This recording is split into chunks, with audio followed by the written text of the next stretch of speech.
A tale of love, betrayal, and redemption. Chapter 1. The Journey to the Unknown. Ada and Chike were the picture of a devoted Nigerian couple. Married for 3 years, their love story had been nothing short of a fairy tale. From the bustling streets of Lagos to their shared dream of a better future, they had always been a team. When Chike secured a scholarship for a master's program at a prestigious UK university, their joy knew no bounds. However, the scholarship only covered part of his tuition, leaving a significant gap.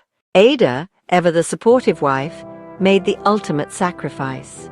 She left her stable job in Nigeria and followed her husband to the UK, where she worked tirelessly to pay the remaining tuition fees and support their modest lifestyle. For 2 years, Ada juggled multiple jobs, often working late into the night. She cleaned offices, worked as a cashier, and even took up shifts as a care assistant. Her mantra was simple: "This is for us." Chike, on the other hand, excelled academically and quickly became a star student.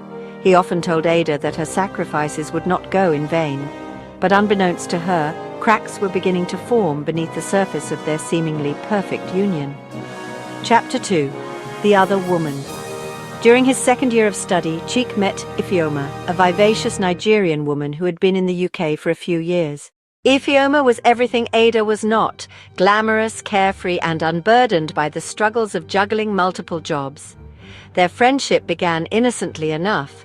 Group projects turned into study sessions, which evolved into late-night chats over coffee.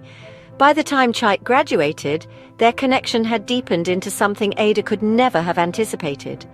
After his graduation ceremony, Chike's demeanor towards Ada changed. He became distant, often leaving home for hours without explanation.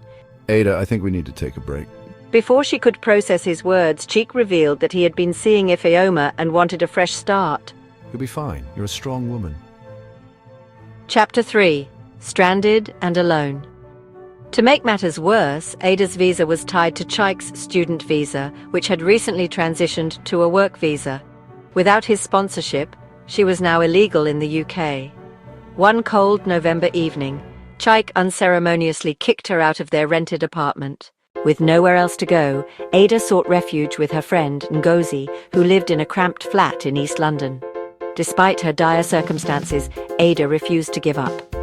Ngozi encouraged her to consult an immigration lawyer, and through sheer determination, she managed to secure a student visa by enrolling in a vocational course. She picked herself up, took on new jobs, and slowly began rebuilding her life.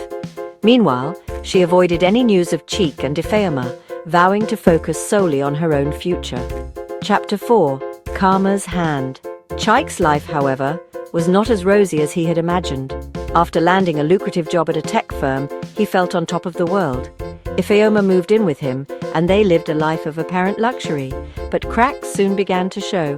Ifeoma, who had her own ambitions, grew tired of Chike's controlling behavior.